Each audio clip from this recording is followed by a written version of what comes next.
श्री जगदीश प्रसाद गुप्ता छत्तीसगढ़ शासन में chief engineer के पद से रिटायर होने के बाद श्री द्वारिका महाराज स्मृति न्यास के तत्वाधान में श्री द्वारिकाधीश एवं बागेश्वर महादेव मंदिर का वर्ष 2005 में अपने पुत्रों इंजीनियर कुंजन गुप्ता और भुवन गुप्ता के सहयोग से अवंती विहार रायपुर छत्तीसगढ़ में निर्माण करवाया।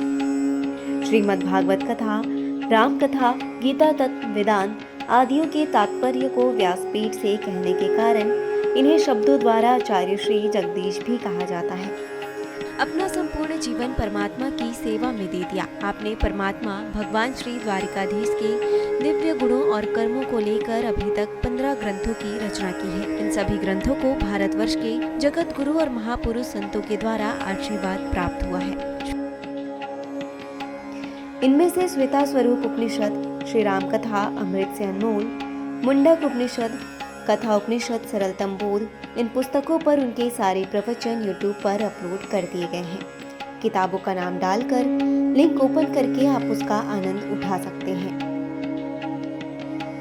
श्रीमद् भागवत और वेदांत सार के प्रथम खंड विसर्ग द्वारा परमात्मा का निरूपण के अंतर्गत ध्रुव आख्यान सुन रहे हैं आप।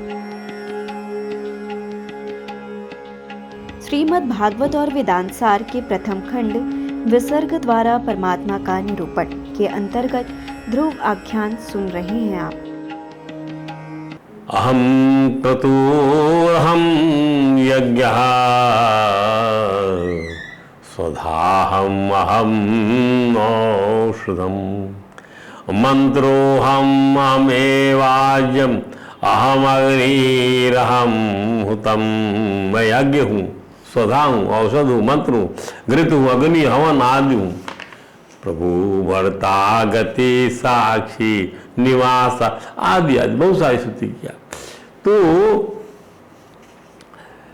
इसका चीज आह्वानी अग्नि में हवन किया जाता है, वह भी अग्नि भगवान श्री कृष्ण है और हवन करने की क्रिया भी भगवान कृष्ण ही है। इसका अभिप्राय जैसे ज्ञान की दृष्टि से गुण ही गुणे वर्त रहा है, गुणा गुणेश वर्तन्ते, ऐसी भक्ति की दृष्टि से भगवान की वस्तु भगवान को अर्पित हो रही है। जैसे गंगा जल से गंगा का पूजन हो रहा है, दीपक से सूर्य का पूजन हो रहा है, पुष्पों से पृथ्वी का पूजन हो रहा है, ऐसे भगवान की वस्तु से भगवान का ही पूजन हो रहा है। वास्तव में देखा जाए तो पूज्य ही भगवान है, पूजा की सामग्री भी भगवान है, पूजा भी भगवान है तथा पूजक भी भगवान है। भगवान श्री कृष्ण की गिरिराज धरण लीला में, ब्रह्म में, मोह की लीला में, किमा सभी लीलाओं में पूज्य, पूजक और पूजा, इन तीनों का समान अधिकरण परम ब्रह्म योगेश्वर, लीला पुरुषोत्तम, अखिल ब्रह्मांड नायक, गोपीजन प्रिय भक्त अवसर भगवान श्री कृष्ण ही है। ब्रह्म की लीला में क्या है? पूज्य, पूजक, पूजा, सब वही है। पूज्य वही है, पूजक उनका पूजा होने वाली है, पूजा का क्रिया भी वही है, ब्रह्म योगेश्वर वही है। तीनों का समाधिकरण देखिए, ब्रह्म योगेश्वर पूज्य, पूजक लीला पुरुषोत्तम, लीला करने वाले पूजक बन गए, वही खुद ही पूजा कर रहे हैं भगवान के बाल रूप से। अब पूजा अखिल ब्रह्मांड नायक गोपीजन प्रिय भक्त अवसर भगवान श्री कृष्ण ही। तो भगवान ने कहा, वही महाराज दक्ष यज्ञ स्थल पर जगदीश्वर भगवान श्री कृष्ण की अभ्यर्थना करते ब्राह्मण ने क्या कहा? त्वं क्रतुस्त्वं हविस्त्वं हुतासा स्वयं त्वभिमन्त्रा सविद्धर्भ मात्राणि च त्वं सदस्यर्तृजो दंपति देवता अग्निहोत्रं सदा सोम आज्यं पशुः। हे भगवान, आप साक्षात यज्ञ कर्तु, तम क्रतु, तुम हवि, आप घृत हैं, आप अग्नि हैं, आप वैदिक मंत्रों के उच्चारण हैं, आप ईंधन हैं, आप ज्वाला हैं, आप कुश हैं, आप यज्ञ के पात्र हैं, आप यज्ञ कर्ता पुरोहित हैं, आप इंद्र देवता और आप यज्ञ पशु, जो कुछ यज्ञ में अर्पित किया जाता है वो आप या आपकी शक्ति है। अग्निहोत्र सदा सोम आज्यम पशु। प्रभुपाद जी महाराज ने बताया कि श्री हरे कृष्ण संकीर्तन में हरे का अर्थ है श्री कृष्ण प्रभु की शक्ति और श्री कृष्ण का अर्थ है विष्णु तत्व। तो दोनों मिलकर सब कुछ बन जाते हैं। इस युग में सारे मनुष्य कलयुग के प्रभाव से पीड़ित हैं और वे यज्ञ करने के लिए वेदों में वर्णित समस्त सामग्री का प्रबंधन नहीं कर सकते, किंतु कोई हरे कृष्ण का जप करता है तो समझा जाता है कि वह सभी प्रकार के यज्ञ कर रहा है। श्री कृष्ण और उनकी शक्ति बीच कोई अंतर नहीं है। इस प्रकार हर एक वस्तु में उनकी शक्ति का प्रदर्शन, अतः यह समझना चाहिए कि हर वस्तु श्री कृष्ण है। अतः मनुष्य को कृष्ण चेतना में प्रत्येक वस्तु स्वीकार करनी होगी, तभी वह मुक्त पुरुष होगा। श्री कृष्ण सृष्टि भर में प्रत्येक वस्तु के रूप में विस्तीर्ण है, फिर भी वे प्रत्येक वस्तु नहीं है। चैतन्य महाप्रभु के अनुसार श्री कृष्ण एक साथ एक ही है और भिन्न भिन्न भी है। इस प्रकार सभी लोगों ने यज्ञ भगवान श्री कृष्ण की आराधना प्रार्थना कर ली। तब प्रसन्न होकर भगवान ने क्या कहा, अहम ब्रह्मा च सर्वश्च जगतः कारणम परम आत्मेश्वर उपद्रष्टा स्वयं दृग विशेषणा आत्मायाम समाविश्य सोहम गुणमयीं द्विजा सृजन रक्षण हरन विश्वम दध्री संज्ञाम क्रियोचिताम। ब्रह्मा मैं हूँ, शंकर मैं हूँ और स्वयं मैं इस जगत के परम कारण का कारण हूँ। मैं सबका आत्मा हूँ, मैं ही सबका ईश्वर हूँ, साक्षी हूँ, स्वयं दृढ़ विशेषण हूँ। आत्माया अपनी त्रिगुणात्मक माया को स्वीकार करके समाविश्वोहम गुणमयी द्विज रचना पालन सृजन रक्षण तो हम गुणमयी द्विज अपनी गुणमयी माया का साकार अंगीकार करके मैं जगत का सृजन रक्षण पालन करता हूँ और मैंने उन कर्मों के अनुरूप ब्रह्मा विष्णु शंकर नाम धारण कर लिए हैं।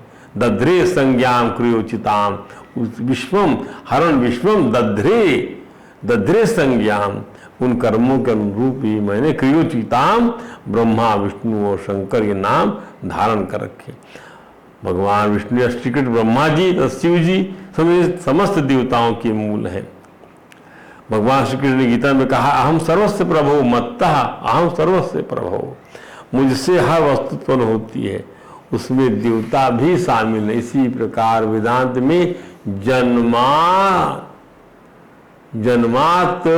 जन्माद्यस्यतः जन्म आदि अस्यतः जिसके और उपनिषद का यतो ईमान भूतानि जायन्ते यतो ईमान भूतानि जायन्ते येन जातानि जीवन्ति यत प्रयंती अभिसंविशंति तदेव ब्रह्म तम विद्धि नीर तदेव ब्रह्म तम विद्धि। उसको ब्रह्म जानो।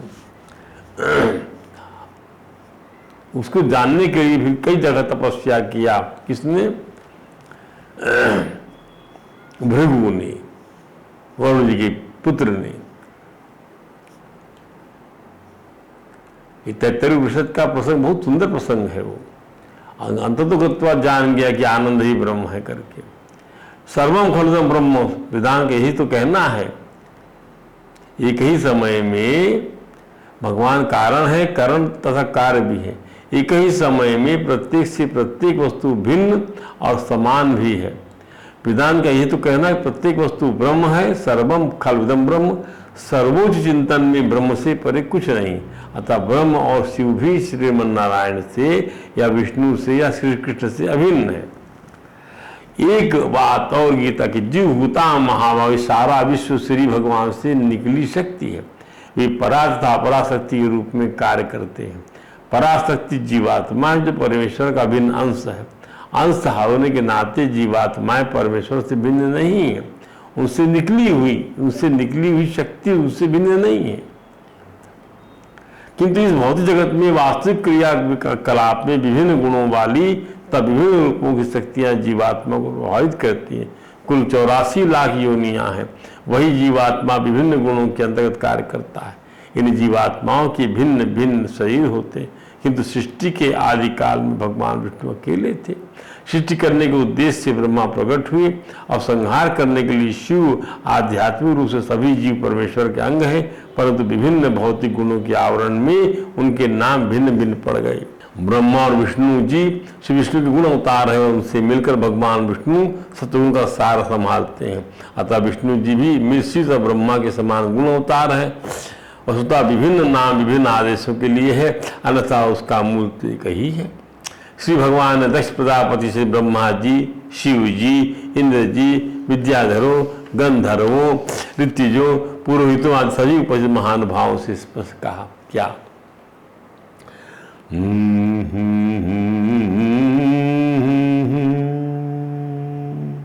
तस्मिन् ब्रह्मण्य द्वितीये केवले परमात्मनि, मुझ अद्वितीय परमात्मा में जो विशुद्ध परब्रह्म स्वरूप है, तस्मिन् ब्रह्मण्य रूपेण अद्वितीय केवले परमात्मनि ब्रह्मरुद्रौ च भूतानि भेदेनाज्ञो नुपश्यति यथा पुमान्न स्वांगेषु शिरः पाण्यादिषु क्वचित् पारक्य बुद्धिं कुरुते एवं भूतेषु मत्पराः।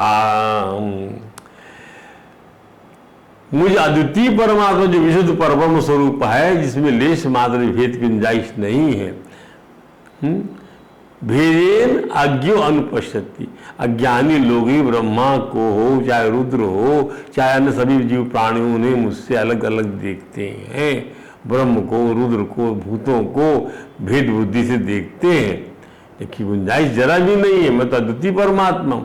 अरे जब शरीर के भिन्न भिन्न अंगों में कोई भेद नहीं करता, यथा पुमान न स्वांगेषु सिरः, अपने अंगों में सिर का, पानी का आदि का कोई भेद नहीं करता, पारक बुद्धि मुकुरते, कभी नहीं कहता मुझे सिर अलग है, पैर अलग है, हाथ अलग है, अर्थात सारे शरीर को ही अंगों सहित एक मानता है।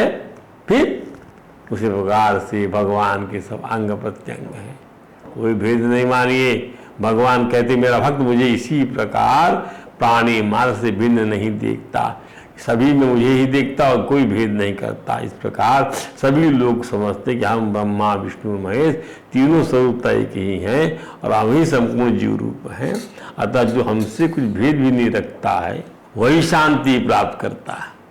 इसके बाद भगवान के आदेश पर दक्ष ने अपने को पूरा किया और उनका जो भाग था उनको दिया। फिर देवताओं ने आशीर्वाद देते हुए कहा धर्मे मतिरस्तु, पुष्टिरस्तु, सबकी बुद्धि धर्म में हो। इसका सार ये है कि धर्म का अर्थ बड़ा व्यापक है। धर्मे मतिरस्तु, अग्नि में भी धर्म है, वायु में भी धर्म है, पृथ्वी में भी धर्म है। अपनी अपनी विशेषता धारण किए बिना कोई वस्तु जीवित नहीं रह सकती। नियम अथवा मर्यादा के बिना यह सृष्टि नहीं रह सकती। जब तक इस सृष्टि में नियम मर्यादा है तब तक एक नास्तिक ही भी बिना धर्म के नहीं रह सकता। इसलिए सबकी मति धर्म में लगे। दक्ष उपाख्यान का यही संदेश है बंधुओं कि भगवान का आश्रय छोड़ देने पर धर्म सफल नहीं हो पाता। अतः यतः कृष्ण ततो धर्म, जहाँ आश्रय है वहीं धर्म है। धर्म को आश्रय चाहिए भगवान का। यथा धर्म ततो जय, फिर वो जो है धर्म आपको जिता देगा। जहाँ विष्णु है, शिव है, वेद है, विज्ञान है, विज्ञान वहाँ धर्म सफल सकल सफल होता है। आदि भौतिक रूप से संसार में हमेशा दो सिद्धांत में, दो वर्गों में, दो प्राणी विरोध होता है और यह विरोध भगवान की उपेक्षा तक जाता है, धर्म की अवहेलना तक जाता है, तो कोई पक्ष शांति नहीं प्राप्त कर सकता। धर्म की अवहेलना तक चला जाए कोई पक्ष शांति नहीं प्राप्त कर सकेगा।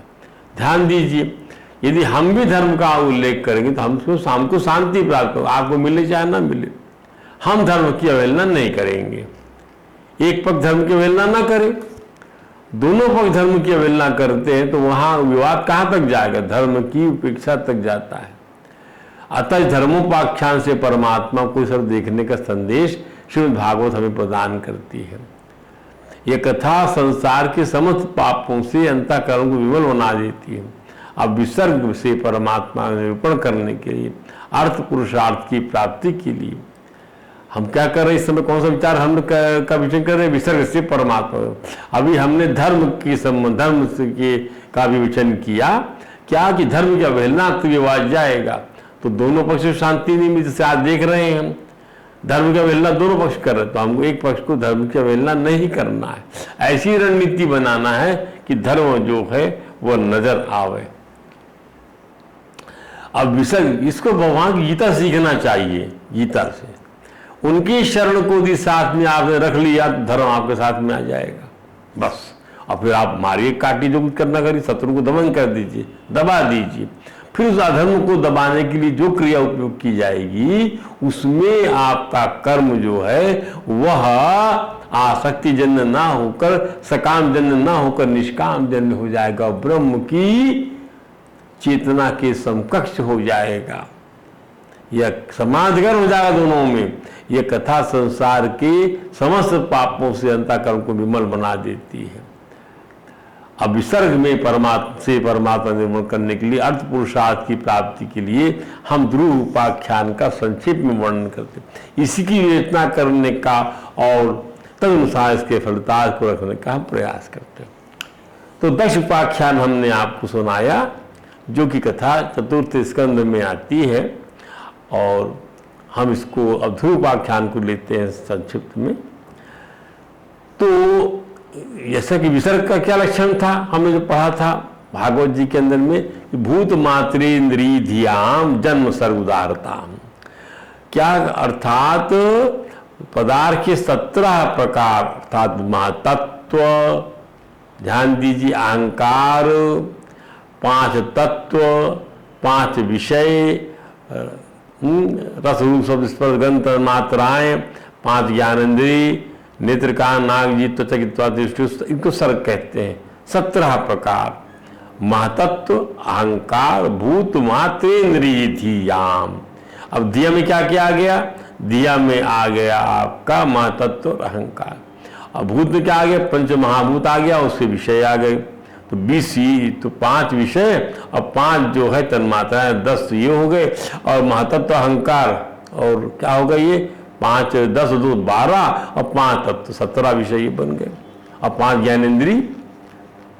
तो ये की तात्विक सृष्टि को सर्ग कहते हैं। 17 प्रकार, अर्थात 1 2 5 तत्व, 5 और 5 10, और 5 ज्ञानेन्द्रिय, 10 और 5 15, और 15 और 2 17।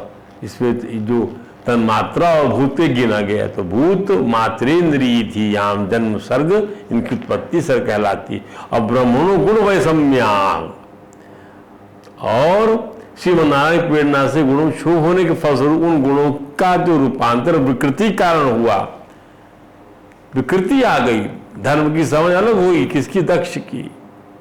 भगवान को भगवान नहीं समझ पा रहा है। तो ब्रह्मणो गुण वैषम्या विसर्गा पौरुषा स्मृता।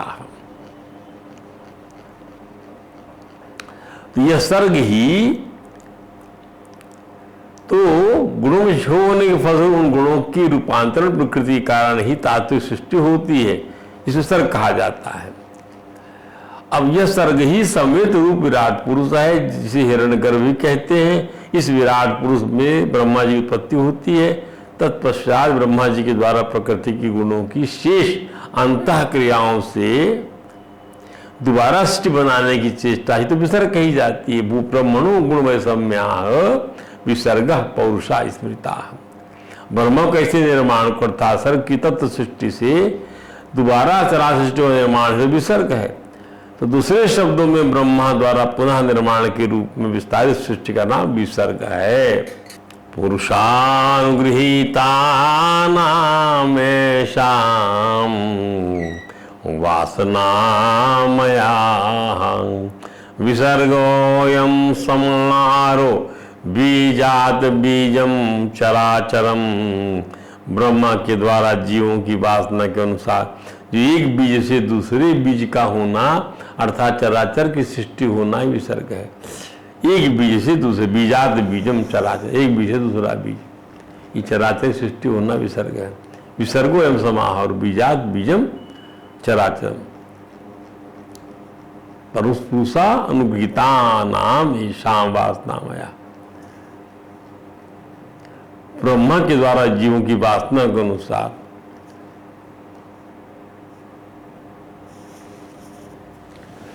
दूसरे शब्द में वासना विशिष्ट सृष्टि का नाम विसर्ग है। ध्यान दीजिए कैसा हो गया, दक्ष की बुद्धि कैसे फेर गई। विसर्ग से भगवान की कौशल की विचित्रता के दर्शन होते हैं, भगवान की कौशल की विचित्रता के दर्शन होते हैं, जिसे प्राणी का हृदय आनंद हुए बिना नहीं रह सकता। परम श्री सुखदेव जी महाराज द्वारा ध्रुव के प्रसंग से अर्थ की वासना की कथा को केंद्र बिंदु में रखकर ठाकुर जी की अहित की कृपा के दर्शन कराए गए हैं।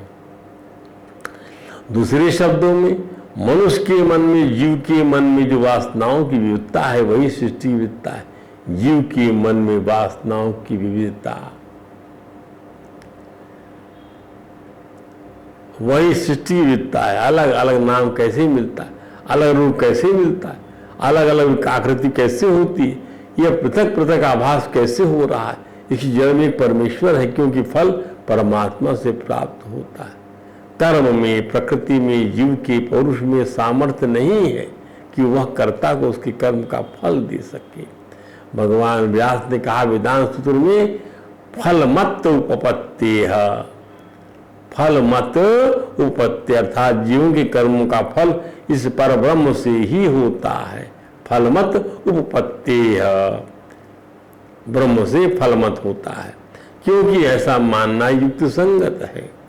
जो सर्वशक्तिमान और सबके कर्मों को जानने वाला होगा, जो सर्वशक्तिमान और सबके कर्मों को जानने वाला होगा, वही तो जीवों के कर्मों का यथायोग्य फल प्रदान कर सकेगा। ध्यान रहे कि न तो जड़ प्रकृति ही कर्मों को जान सकती है, तब फिर उनके फल की व्यवस्था की सामर्थ्य उसमें कैसे आई है। अब रह गया जीवात्मा जो अल्पज्ञ है, अल्प शक्ति वाला, उसमें भी जीव के कर्म फल का विधान करने की सामर्थ्य नहीं। कहीं के देवता आदि को कर्मों का फल देने वाला कहा गया, वह भी भगवान के विधान को लेकर कहा गया। गीता भगवान कहते हैं, स तया श्रद्धया युक्ता तस्या आराधनम ईयते लभते ततः कामान मया एव विहितान ही तान। मेरे द्वारा दृढ़ की गई श्रद्धा से युक्त होकर वह देवता वह मनुष्य मेरे द्वारा दृढ़ की गई श्रद्धा, मैं श्रद्धा से दृढ़ कर देता हूं किसी देवता के प्रति। अब मनुष्य उस देवता की समान भाव से उपासना करता है और उसकी वह कामना पूरी करता है होती, परंतु वह कामना पूर्ति मेरे द्वारा ही नहीं की होती है। तब तथा कामान मया एव, अब मैंने श्रद्धा भी दृढ़ कर दिया उस देवता के प्रति। अच्छा ठीक है भाई, तू सैनिक देवता की आराधना कर ले। और शनि भी मेरा ही अंग है, शनि भी, उसको मैंने बनाया, उस ग्रह को, जो फल देगा उसका विधान मैंने कर दिया। भाई मेरे अंगों का पूजन तो हो रहा है, मेरी व्यवस्था का पूजन तो हो रहा है, तो तेरी श्रद्धा मैं बिगाड़ता नहीं वहां पर, तो विचलित हो जाएगा। जब तू बहुत ज्यादा तेरे को फल नहीं मिलेगा वहां से, तो सोचने लग जाएगा कि मैं कहाँ जाऊं, शनि देवता इच्छा पूरी नहीं कर, ऐसे चिंतन आएगा। तो भगवान ऐसे लाते अपने खींच कर। तो इसकी साधारण व्याख्या यह है कि देवताओं में भगवान की शक्ति है, इसी से वे भक्त की कामना को पूर्ण करने में सक्षम होते हैं। जैसे सरकारी अफसरों को एक लिमिटेड पावर दिया जाता है, सीमित अधिकार दिए जाते हैं कि तुम लोग अमुक विभाग में अमुक अवसर पर इतना खर्चा करना है, तुमको इस अवसर पर इतना खर्चा करो, इतना इनाम दे सकते हो आदि। ऐसे ही देवताओं में एक सीमा तक ही शक्ति देने की शक्ति होती है, अतः वे उतना ही दे सकते हैं, अधिक नहीं। इस श्लोक में भगवान यह भी स्पष्ट कर देते हैं कि संसार में जो स्वतः जो कुछ संचालन हो रहा है वो सब मेरा ही किया हुआ, वो सब मेरे द्वारा विधान किया हुआ, कारण कि मेरे सिवा विधान करने वाला दूसरा कोई नहीं। अगर कोई मनुष्य इस रहस्य को समझ ले, फिर वह मेरी तरफ ही खींचेगा। सब विधान करने वाले वही है, सारा विधान करने वाले वही है। इस न्याय से यही सिद्ध हुआ कि जीवों को कर्म फूल भोग की व्यवस्था करने वाला वह परमात्मा ही है, दूसरा कोई नहीं। केवल युक्ति से ये बात सिद्ध होती है, ऐसा नहीं। अपनी श्रुति में भी वही बात कही जा रही। विधान सूत्र के अनुसार 3 अध्याय के 2 पाद का 39वां मंत्र कहता है, सुतत्वात् च, अतः यही मानना कि कर्म का फल परमात्मा से प्राप्त होता है। सुतत्वात् च, वह परमेश्वरी कम फल देने वाला है। इसका वर्णन वेद में भी आता है। क्या? येष सुप्तेषु जागर्ति कामम कामम पुरुषो निर्मिमाणः। या येष सुप्तेषु, जो यह जानता है, सोते हुए जो जागता हुआ मनुष्य के सब कामों को, कामम कामम पुरुषो निर्माण, सोचता है मनुष्य, तदेव शुक्रम, वह शुक्र ब्रह्म, तदेव शुक्रम तद ब्रह्म तदेव अमृतम उच्यते, वही अमृत है, वही ब्रह्म, वही शुक्र है। तस्मिन् लोकाश्रिता सर्वे, उसी में सारे लोग आश्रित हैं सर्वे। तदु नात्येति कश्चन, उसका कोई उल्लंघन नहीं कर सकता। तदे एतद वही तद, वही पर ब्रह्म है। ध्यान दीजिए। नित्यो नित्या, नित्यो नित्यानाम, नित्यो नित्यानाम, चेतनस चेतनानाम, एको बहुनाम विदाति कामान, तत्कारणो सांख्य योगाधिगम्यम ज्ञात्वा देवम उच्यते सर्वपासयम्। श्वेता स्वरूप उपनिषद में के 6वें अध्याय का 13वां मंत्र है। तो इस मंत्र की व्याख्या अनुसार जो नित्य चेतन सर्वशक्तिमान सर्वाधार परमात्मा के लिए बहुत सी नित्य चेतन अचेतात्माओं जीवात्माओं के कर फल भोगों का विधान करते नित्यो नित्यानाम, जिन्होंने इस विशिष्ट जगत की रचना करके समस्त जीव समुदाय के लिए उनके कर्मानुसार फल भोग की व्यवस्था कर रखी है। उनको प्राप्त करने के 2 साधन, एक ज्ञान योग और दूसरा कर्म योग। तत्कारणम सांख्य योगाधिगम्यम ज्ञात्वा, सांख्य योग और योग, भक्ति इन दोनों में अनुस्यूत है, मिली हुई है, भक्ति गुथी हुई है, इसका उसका अलग से वर्णन नहीं किया गया है।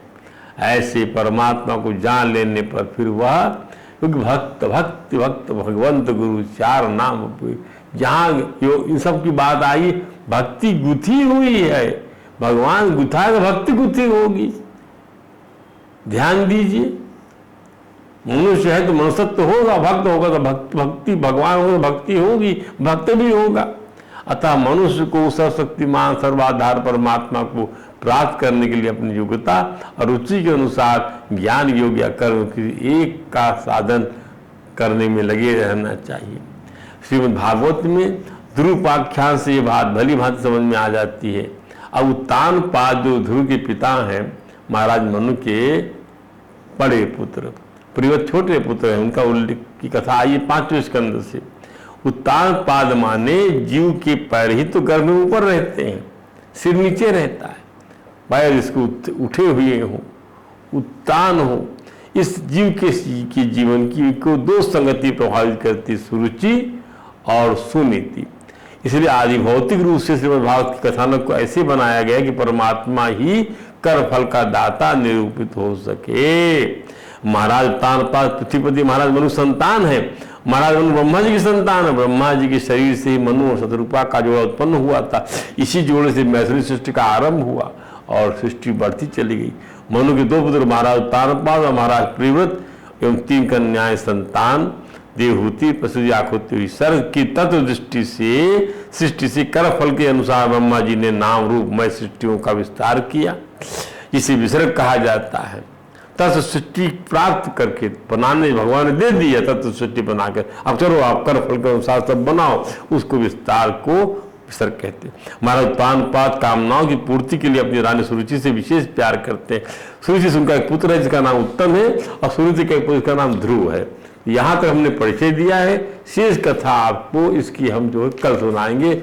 आज हम विश्राम देते हैं यहीं पर। हरे राम राम राम हरे हरे, हरे कृष्ण कृष्ण कृष्ण कृष्ण हरे हरे।